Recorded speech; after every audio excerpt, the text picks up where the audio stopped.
AI가 뭐 생성형도 있고 온 디바이스도 있고 네. 이게 뭐가 다른 겁니까? 그러니까 우선은 지금까지 생성 AI라는 것 또는 챗GPT라고 보통 일명하는 것들은 우리가 명령을 하고 뭘 물어보면 이 친구가 그 바로 답을 하는 것이 아니라 어디 가서 답을 해갖고 오냐면 흔히 말하는 데이터 센터라고 얘기하는 큰 클라우드망에서 거기에 대한 답을 찾아갖고 저에게 인터넷으로 다시 얘기를 해주는 거거든요. 그런데 온 디바이스라는 거는 이 디바이스라는 기계 스마트폰 안에서 많은 부분 답을 찾습니다.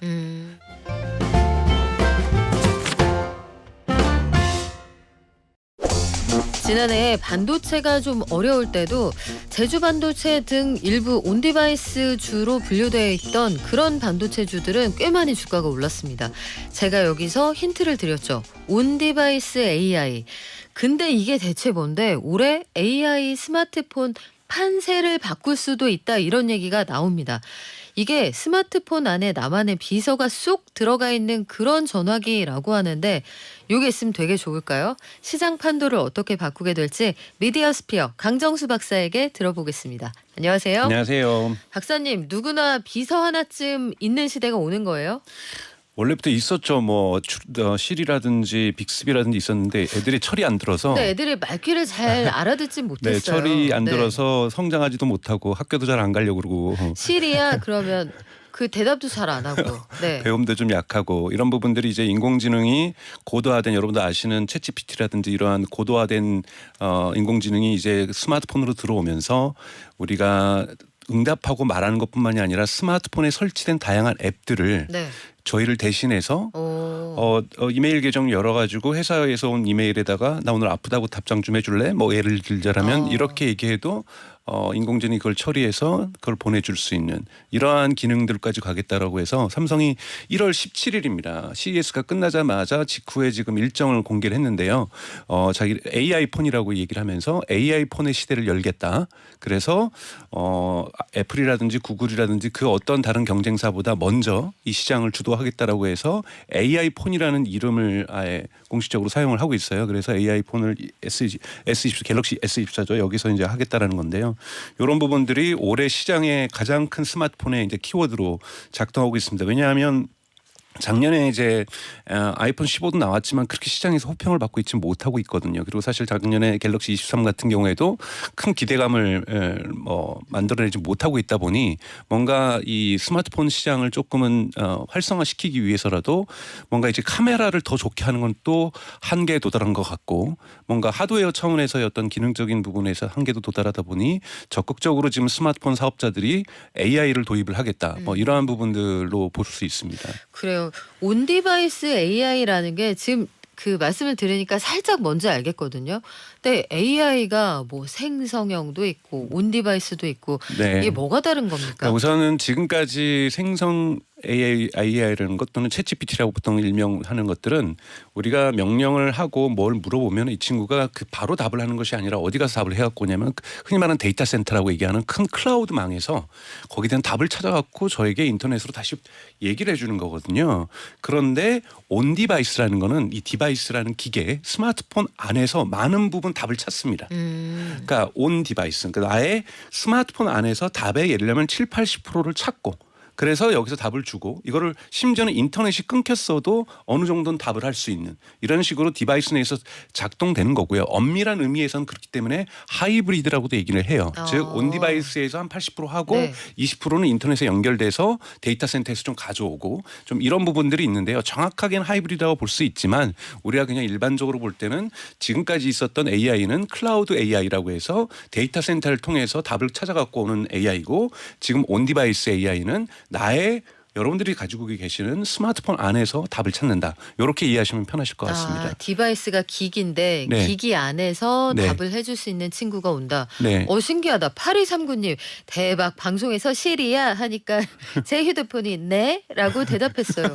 아니 이 집 휴대폰은 말대꾸도 따박따박 잘하는데 목소리를 구별 못하는 거죠. 집에도 그거 있잖아요. 진이야 하면 그 네. TV가 뭐 날씨도 알려주고 네네.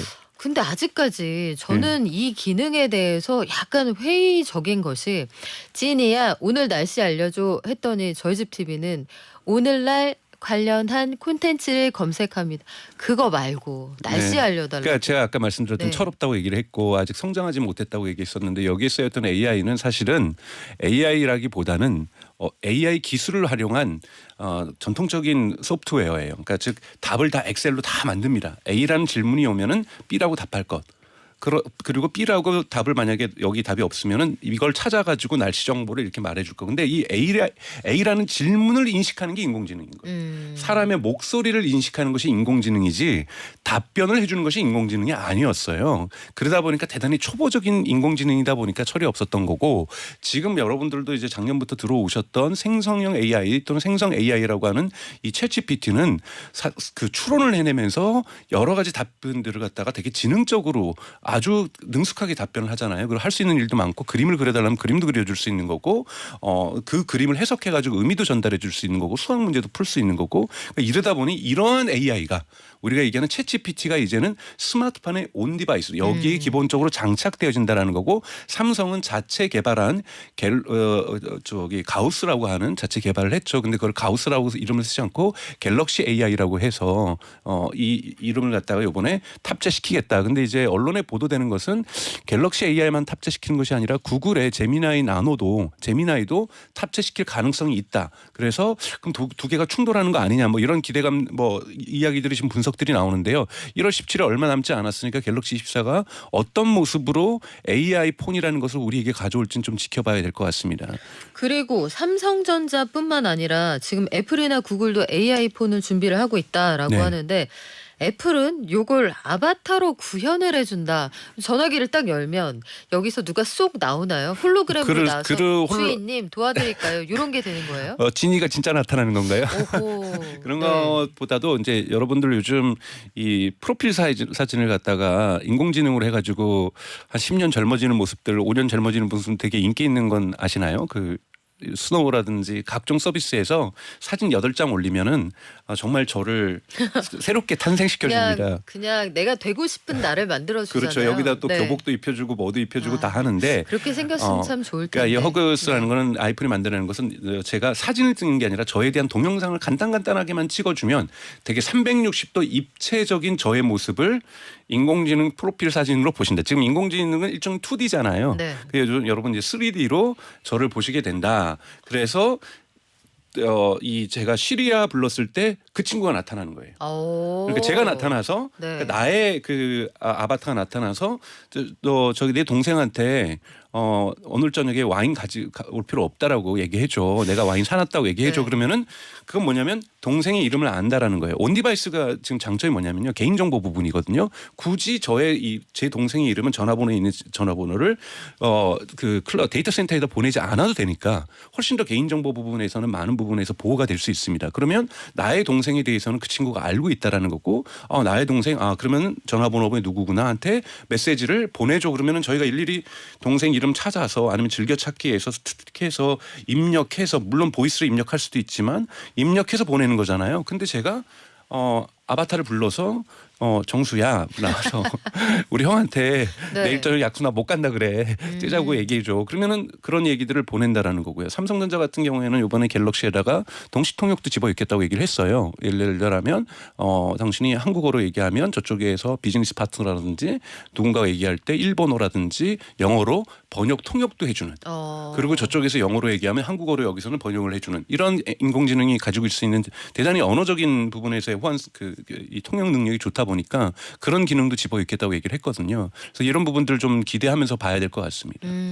번역기 지금 우리가 뭐 구글 번역기 뭐 이런 것들 사용하는 분들 많을 텐데 사실은 아직까지는 좀 어색한 표현들이 있잖아요. 네. 나는 너를 좋아해 굉장히 뭐 이렇게 그 뒤에 느낌표 제일 나중에 나오고 좀 이상한 네. 표현들이 있는데 얼마나 가다듬어질지도 궁금하긴 합니다만 아까 김재겸님이 이런 의문이 있다고 질문을 주셨어요.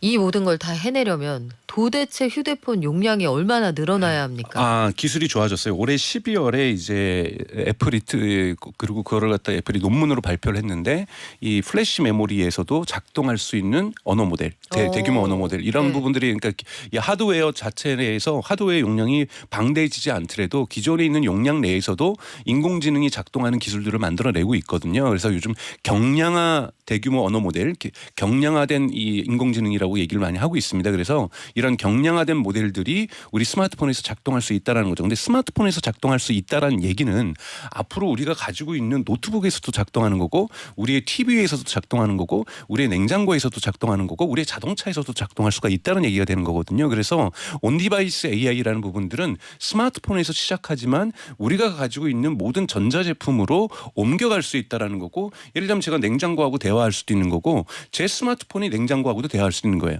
제 스마트폰한테 얘기해서 냉장고한테 연락해가지고 조금 온도를 더 높여놓으라고 얘기를 해줘. 조금 더 와인을 차갑게 샴페인을 더 차갑게 만들어 놓으라고 내가 도착할 때 1시간 모든 전에. 얘기가 다 와인이에요, 박사님. 그러니까 이런 식으로 이야기할 수 있는 네. 것처럼 그러니까 뭐냐면 원래 기계하고 기계는 대화하기가 어렵습니다. 왜냐하면 기계의 언어가 각자 서로 다른 언어가 작동되어 그렇죠. 있을 수 있거든요. 근데 예를 들면 이걸 연결해주는 인공지능은 양쪽의 언어를 이해하는 거죠. 우리가 지금 아까 통역 서비스 얘기해서 영어하고 한국어를 이해해가지고 서로 또 의사소통하게 해준다고 얘기했잖아요. 마찬가지로 어떤 기계는 영어를 쓰고 있고 어떤 기계는 한국어, 어떤 기계는 일본어, 어떤 기계는 중국어를 쓰고 있거든요. 근데 이거를 갖다가 다 아우를 수 있으니 AI는 똑똑해서 AI가 여러 기계 간의 통합적인 커뮤니케이션도 가능해 줄 수 있다. 이렇게 또 보신다라면 이제 시작되고 있지만 이제 AI 폰만이 아니라 AI 냉장고 지금도 그런 것들은 나오고 있지만 실제로 우리가 얘기하는 챗GPT 같은 언어가 AI가 들어간 AI 자동차, AI 스피커 이런 것들이 점점 확대되어야 될 가능성이 많다. 그래서 가전 시장의 어떤 큰 변화들도 충분히 예상할 수 있습니다. 근데 소비자 입장에서 생각하면 AI라는 상표가 딱 달리는 순간 50만 원, 100만 원씩 비싸게 파는 거 아니야? 이런 의심도 할 법하거든요. 가격이 많이 올라가지는 않을까요? 가격이 올라가기보다는 예를 들자면 이제 서비스 비용이 좀 예를 들면 월 $5를 낸다든지 월 5,000원을 더 낸다든지 2,000원을 낸다든지 이런 부분들이 들어갈 수가 있는 거고 그러다 보니까 요즘 통신사 요번에 3사의 신년사에도 다 AI를 그쵸. 걸었거든요. 서비스에다 다 AI를 집어넣겠다라는 것 네. 자체도 그냥 돈 벌겠다는 뜻이잖아요. 통신사가 그렇다면은 그와 관련된 서비스 요금 같은 거를 청구할 수는 있습니다. 근데 이제 이것도 엄청난 경쟁이 있다 보니 지금 애플도 하겠다, 삼성도 하겠다, 구글도 하겠다, 통신사도 하겠다, 또 카카오도 하겠다, 네이버도 하겠다 다 이렇게 하다 보면 이제는 대중적인 서비스로 우리에게 승부를 거는 거고 그렇다면 이 가격에 대해서 하락 압력도 분명히 존재할 거고요. 서비스의 질도 분명히 좋아질 거기 때문에 여러분들이 이제 멀리만 느껴졌던 AI가 아니라 나의 스마트폰 안에 들어오는 되게 친숙한 AI의 시대로 2024년은 좀 기록될 수 있을 것 같습니다. 집집마다 AI 구독하는 구독료 9,900원, 19,900원 이런 거 생기겠네요. 야, 요즘에 이런 것도 있습니까? 아이들이 휴대폰을 가지고 시험을 보면 안 되잖아요. 그래서 그 수업 시간에 그런 게 있었대요. 선생님이 이제 처음에 출석 딱 부르시면서 시리야 이러면 누군가 휴대폰을 숨겼다 할 때 휴대폰이 대답을 한다는 겁니다. 와, 이거 신박하네요. 이거 아까 어떤 분이 올려주셨는데 제가 커피 한 잔 보내드릴게요. 그래서 이걸로 가려내서 또 다른 휴대폰을 잡아내고 시험을 본다. 그 정도였다고 하는데 그럼 이 정도 휴대폰이면 알아서 대답 안 하는 정무감각까지? 그렇게 미리 얘기해 놓을 수 있죠. 앞으로 1시간 동안은 대답하지 말고 있어. 교수님이 출석 부르면 너 대답하면 안 된다. 네, 그러니까 되게 지능이 좋아진다는 거고 여러분들이 가지고 있는 앱에서 각종 앱들 여러분들이 예를 들자면 당근을 한다든지 하면은 당근에서 어떠한 상품이 들어오면 나한테 빨리 말해주고 실제로 너가 또 구매도 해줘도 돼라고 아예 지시까지 해줄 수가 있는 거거든요. 이러한 부분에서 우리가 매번 클릭하고 터치했던 것이 클릭과 터치가 조금 더 줄어든다. 라고 생각하시는 게 훨씬 더 편하십니다. 클릭과 터치가 일일이 우리가 클릭하고 터치하는 것보다는 보이스 컨트롤링, 그러니까 이 목소리로서 내가 인공지능과 대화하면서 내가 하고자 하는 것들을 해낼 수가 있는 거죠. 예를 들면 내비게이션으로 가다가 나 중간에 이거 하나 빼먹었네 또 와인 얘기해서 와인 가게 한번 중간에 저렴한 와인 가게에 한번 상품 검색해주고 거기에도 들렸다가 갈 수 있게끔 경로를 만들어줘라고 내가 찾아가지고 가격 비교해가지고 입력하는 것이 아니라 운전할 때 위험하잖아요. 근데 이렇게 내가 대화로서 내비게이션과 이야기할 수 있다는 것 이것만 해도 저희 생활에 있어서의 훨씬 큰 변화를 가져올 수가 있습니다. 남들은 이렇게 많이 뭔가 하는 것 같은데 삼성전자 말고요. 네. 카카오 네이버도 있잖아요. 네. 이쪽도 야금야금 최근에 주가는 많이 올라왔는데 네. 카카오 네이버는 뭐 하는 거 없어요? 카카오 노선은 여러분들이 이제 벌써 하실 수가 있는데 되게 찾기는 어려우세요. 설정 들어가시면은 실험실이라는 것이 있는데 실험실을 이렇게 오온해 놓으시면 카카오에서 제공하고 있는 카카오 AI를 사용하실 수가 있어요. 그럼 예를 들자면 읽지 않는 어떤 단톡방의 메시지가 50개예요. 그러면 그거 요약해 줘. 그러면 그걸 요약해 주기 시작합니다. 그러니까 즉 내가 많이 그러니까 많은 단톡방이나 오픈넷 채팅에 가입을 하셨는데 막 뭐 안 읽은 메시지가 막 600개 쌓였던 것도 막 컨텍스트를 읽어주나요? 네, 그래서 그거를 명령을 해서 지금까지 대화 내용은 이거입니다. 또는 제가 이제 들어가서 보려고 하면은 여기까지 읽었습니다 해서 너무 많잖아요. 여기서부터 내가 안 읽은 거하고 지금까지 나온 메시지 한번 정리해줘라고 얘기하면은 쭉 요약 정리를 해줍니다. 그래서 이렇게 채팅 요약 서비스를 갖다가 카카오에서 지금 시범 서비스로 내놓고 있거든요. 이런 부분도 할 수밖에 없는 것이 사실 메타 같은 경우에 벌써 미국에서는 시작을 했고 한국은 아직 대기 상태에 있는데 메타도 메타 AI를 페이스북의 메신저하고 인스타그램의 DM하고 왓츠앱이라고 하는 카카오톡 같은 것이죠. 이 세 개 서비스에다가 메타 AI를 지금 완전히 통합을 시켰어요. 그래가지고 중간중간에 대화하다가 AI를 불러가지고 대화를 이렇게 어떤 요청들을 할 수가 있거든요. 이런 부분에서 우리가 상대방과의 대화하는 부분도 이제는 AI가 도와주는 이런 부분들을 할 수가 있고 또 뭐 삼성도 마찬가지고 구글도 마찬가지고 애플도 마찬가지인데 예를 들면은 우리 지금 대화를 우리 줌 대화는 아니더라도 육성 대화를 전화 통화를 녹음을 해주고 이거에 대해서 요약본을 하나 리포트로 만들어줘. 그럼 제가 어떤 대화를 하더라도 여기에서 있었던 중요한 이슈가 무엇이구나. 제가 깜빡깜빡할 수가 있거든요. 특히 업무 보시는 분들은 되게 중요한데 이러면 이 요약본이 글로 나와가지고 내가 이것이 내 메모장에 자동으로 기록되는 이런 기능들도 지금 기획하고 있는 회사들도 있습니다. 그래서 아마 이런 것들도 서비스 경쟁들을 다양하게 하다 보면은 정말로 내가 딱 필요했던 이런 서비스가 이제 스마트폰에서 구현될 거라고 보고 있습니다. 근데 한편 그런 생각도 드네요. 모든 행위에 디지털 발자국이 남기 때문에 진짜 행동을 조심해야 되겠구나. 모든 게 이제 조선왕조실록처럼 남는다. 네. 근데 박사님 그 AI가요. 예컨대 그런 행간을 파악할 수 있습니까? 우리가 한국말에 잘한다 이거랑 잘한다 요거 다르잖아요. 카카오톡에서도 이런 행간까지 파악해서 할 수 있어요? 아직 그거는 이제 가야 될 길들이라고 생각이 들어요. 이제 첫 발자국을 떼는 거라고 좀 볼 수가 있는 거고요. 즉 우리가 사람 간의 아까 말에 통역을 하듯이 기계와 우리의 어떤 또는 앱과 우리 인간 사이에서 이용자 사이의 어떤 통역자 역할들을 인공지능이 한다라는 건데 인공지능이 이제 이런 부분들은 학습하는데 근데 지금 사실 벌써 잘한다 하고 뭐 이런 이렇게 이렇게 놀림조로 얘기하는 것과 진짜 칭찬하는 것을 구별하는 억양들은 요즘은 챗GPT 같은 경우는 하고 있거든요. 일부에서. 네. 근데 이제 그래도 디테일에서 사투리까지 다 이해하고 부산말과 충청도 말에 막 경쟁을 하고 가면 애가 힘들어하긴 합니다. 분명하게. 근데 이런 건 하긴 하고 있지만 이거는 우리가 가야 될 방향이라고 보는 거고 이런 부분들도 충분히 이해하는 시대는 제가 보기엔 먼 미래가 아니라 되게 근미래라고 볼 수가 있습니다.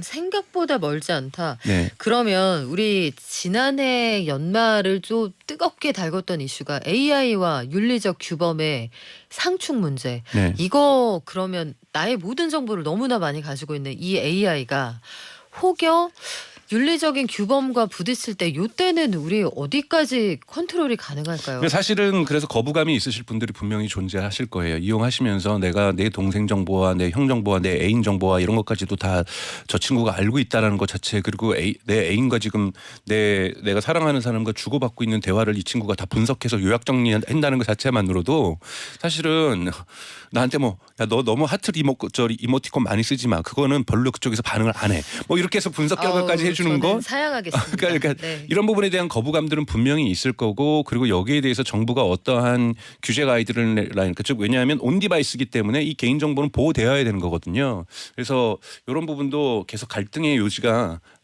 근거가 될 거라고 보고 있습니다. 네. 그래요. 이거는 천천히 만들어 가야 할 부분이 제법 많을 것 같습니다. 네. 지금까지 미디어 스피어 강정수 박사와 함께했습니다. 고맙습니다. 고맙습니다.